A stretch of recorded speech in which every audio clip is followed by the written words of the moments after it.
How can I, 32F, protect myself and my husband, 34M, from the ever-escalating toxic behavior of my grieving brother, 35M, without hurting him? Throw away because my brother has read it. My brother, 35M, is in the middle of divorcing his wife. They've been together for 10 years, married for 1. It came out that she mistreated him badly, which none of us ever suspected. At the start of lockdown, he moved into the house that my husband, 34M, and I, 32F, share, which we rent from my dad. Not really relevant to the situation, but in the interest of following sub-rules, my husband and I have been together for 4 years, married for 2. My brother took a bedroom upstairs while my husband and I live in the basement. We've done our best to support him through this entire year as we knew it would be hard for him. I figured things would get better with time, but his behavior has only gotten worse. He's acting less like a 35 years old and more like a 13 years old boy.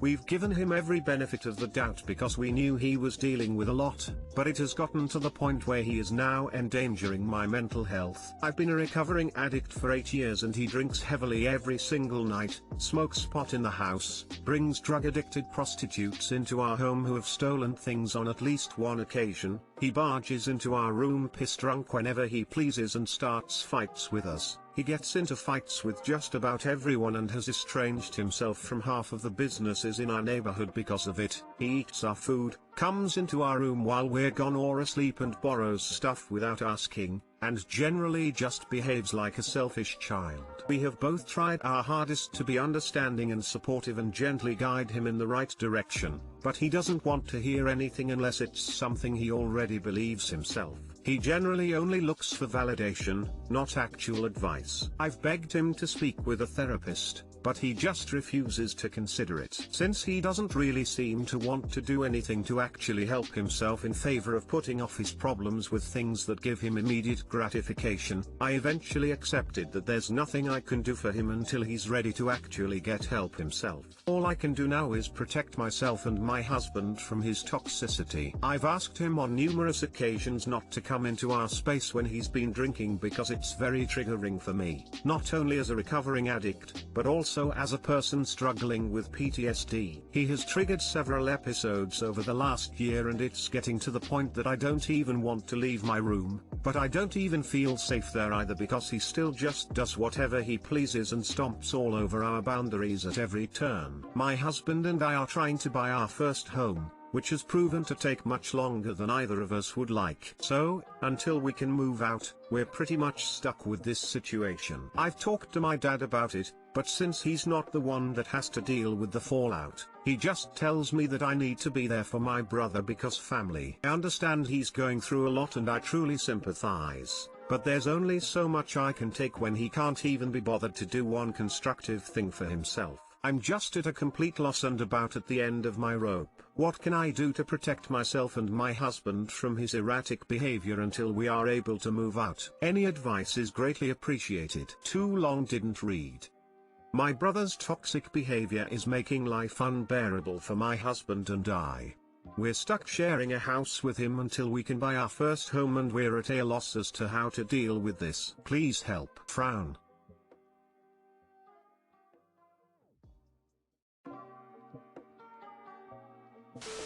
Installed deadbolt/padlock on your space/some sort of lock so he cannot enter anytime he wants. This is your personal space and anyone that enters must have your permission/you have to be there. We can lock our bedroom door, but our cats need to be able to get in and out to use the litter boxes outside the door. The main part of the basement, it's mostly storage space that leads to the back door that opens to the parking lot, is technically a common area, so we can't lock people out of that area. Maybe we can install a cat door or something.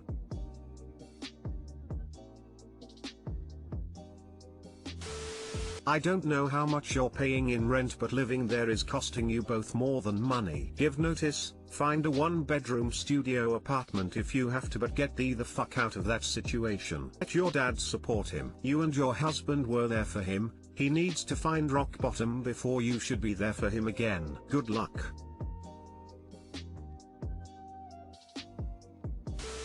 Why are you and your husband in the basement? Wouldn't it be more appropriate for the brother to have the basement while you have the rest of the house? I chose to take the basement when I first moved into the house in 2016 because it has its own bathroom, allows for more privacy, and it's close to the back door which leads to our parking lot. We also have 2 other roommates who each occupy one of the 3 rooms upstairs, but they aren't really around that much and don't really bother us. Over the years, though, I'm wishing I would have taken one of the upstairs bedrooms because we have no windows and the back door is super drafty, which makes our room frigid in winter and boiling in summer. But I can deal with that until we find our own place.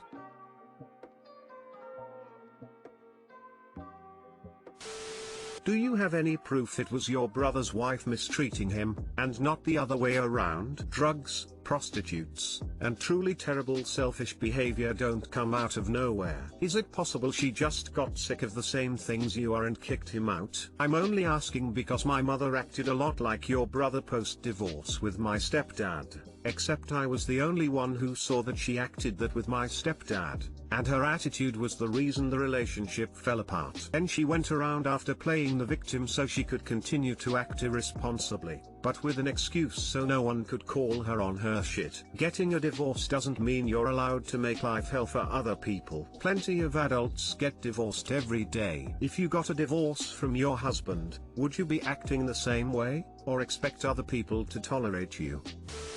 Time to get angry instead of supportive. It's been months. Being family doesn't mean let myself get abused and taken advantage of. Wait till he's sober and point out that he is badly mistreating you and your husband just like his wife mistreated him. Ask him if he wants to be that kind of person. If he hates her so much, he should hate that he's being an a/hole too. You understand that he needs to grieve and deal with things his way, but he needs to 100% stop making your life worse. Thank you so much for your comment. You're absolutely right. That's a very good way to put it. I doubt he even realizes that he's treating us very much the same way she treated him. I will mention this to him next time I catch him sober, which is becoming frighteningly less and less frequent. Thank you so much again for your input. It's greatly appreciated.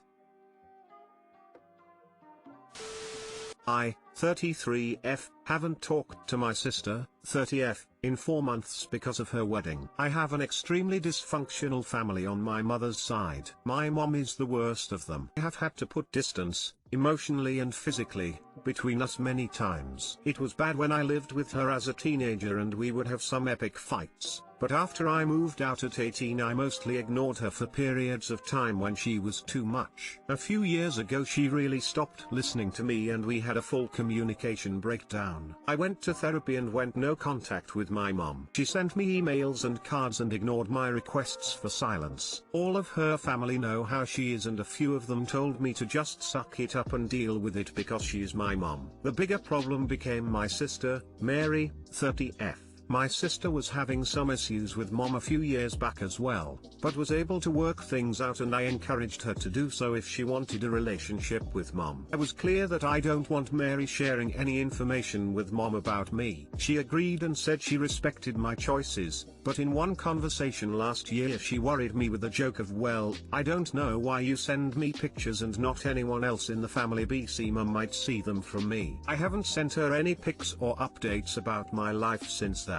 Mary got married last year and I told her I can't be homo because I live on the other side of the country during a pandemic. It was her wedding so I tried to offer things to do, or send, or help in any way and was always shut down with I, or someone else, have it covered, thanks. She saw me as judging her for having a wedding during a pandemic, and I was honestly just trying to participate in any way I could without overstepping. I called her a couple days before the wedding to talk and wish her well because I knew that she would have a million things going on the next 2 days. She was busy with her friends so we kept it short and she said that it would be nice if someone handed her a phone the morning of the wedding so she could say hi to me. I think this may be where I messed up. I didn't call. I knew my mom would be there and I didn't want to deal with her. Mary ended up video calling me from the reception all happy so I figured she wasn't mad that I didn't call earlier in the day. She took me around to say hi to some people and then handed the phone to my mom. I immediately hung up. The next day I got a text from Mary saying that she wasn't thinking and got excited. No apology. I didn't respond. The problem is that now my husband and rest of my family seem to think that I need to reach out to Mary. In the last 4 months I have had a huge career change, moved, and am pregnant. I'm a private person and not on social media, so only some family know,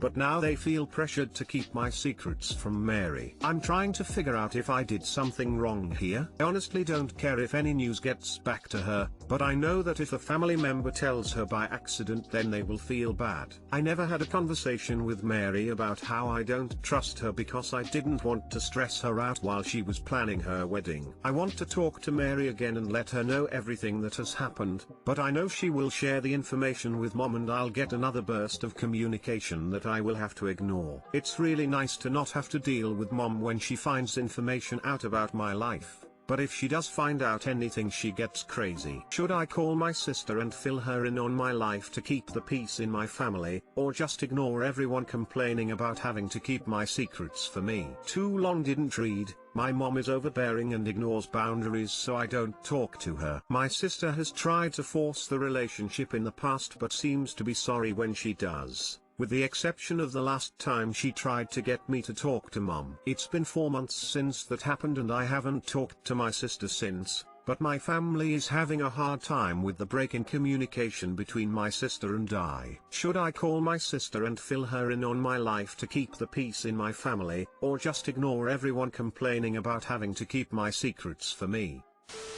But I know she will share the information with Mom. Based on everything you've written, I don't see where Mary shared anything with your mom, just that she made an inconsiderate joke and handed your mom the phone at her wedding, which she did seemingly apologize for without literally saying the words "I'm sorry," which maybe you were looking for. Has she actually shared any of your personal information with your mom?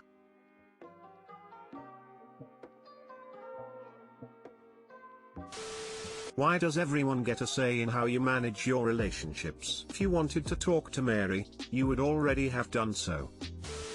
Sometimes dysfunctional environments create a strong sense of independence, and that leads us to be a wee bit self-centered. I wonder if that is what is happening here. Your sister made an innocuous comment and you stopped sending her photos. Your sister felt judged by her decision to have a wedding. You refused Mo, with good reason, but then you didn't call your sister on her wedding day and she had to call you. When she made a mistake on her day, you ghosted her and expected an apology, but never thought to give her one for all the things you didn't do for her. With all due respect, I am sure your situation was hard, and you have a right to have your boundaries respected, but it isn't fair to ask all these people to dance so hard to maintain them and then to reject them when they trip.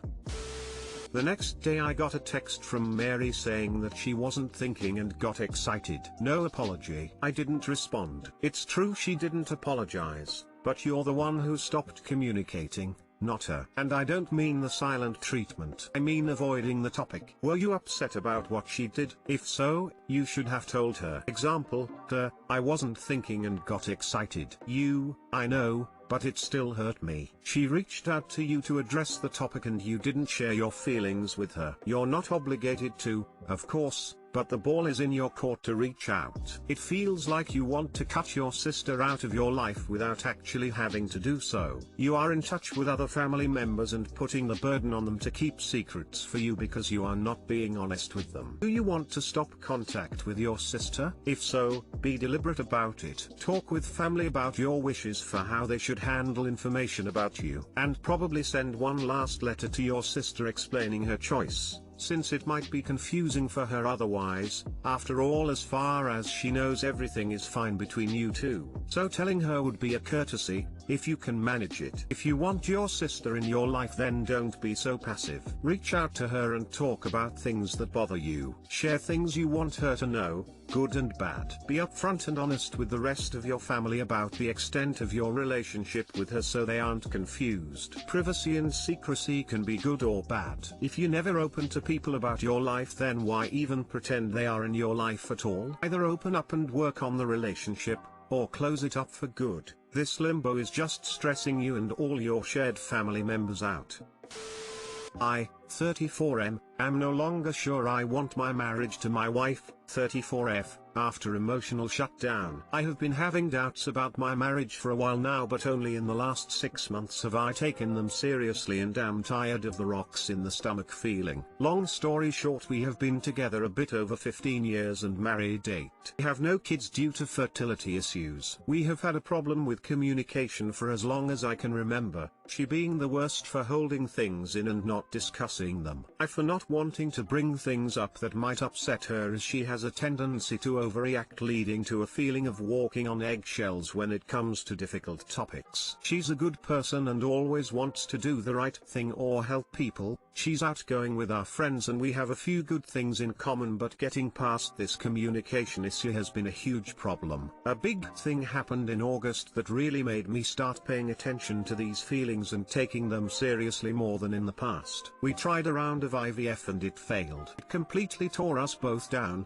but she went down first and got depressed over it. For 2 weeks I tried to be there for her, console her, talk etc., and only got pushed away time after time. It wasn't until I forced the issue that she talked and let it all out. Then only a few days later I got hit with the depression over this and shut down. I wasn't interested in much, just go to work, come home and go to bed. She decided that I was mad at her, and instead of trying to talk, she withheld any affection for 3 weeks to see how long I would avoid her. At the 3-week mark she stopped and finally asked me if I was mad at her and stated the above. I told her I was depressed over these fertility issues and it had nothing to do with being mad at her. It was at that point that I started questioning things. I felt very hurt over this, like never before. She has pushed me away before when difficult issues have come up.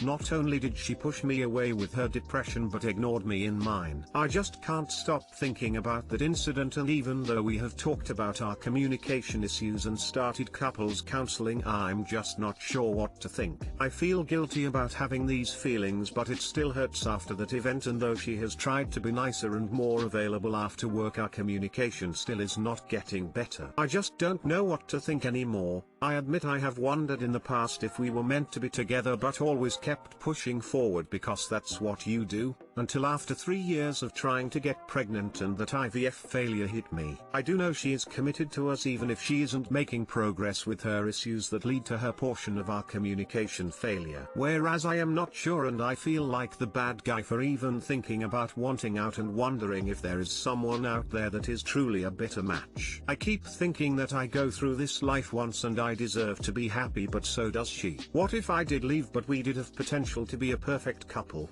Wouldn't it have happened by now? As you can see, I'm all over the place, but I do know I'm tired of feeling stuck in life and not sure what to do. Edit. We are both talking to counselors about this as well as a couples counselor, but it isn't making me feel better. I should probably add that we didn't have this communication issue show up suddenly. It's a lot more complicated and has been going on for years. I only recently realized how badly it has affected our relationship and how much it makes me feel like we have grown apart over the years. So now I'm trying to cope with this on top of feeling stuck in life, as having a family was always the plan. Also trying to figure out how to help her feel better about things. It's so much all at once and it's just not feeling any better after 6 months. Too long didn't read. A traumatic event after failure of IVF between my wife and I has me doubting my relationship and if we have a good future together.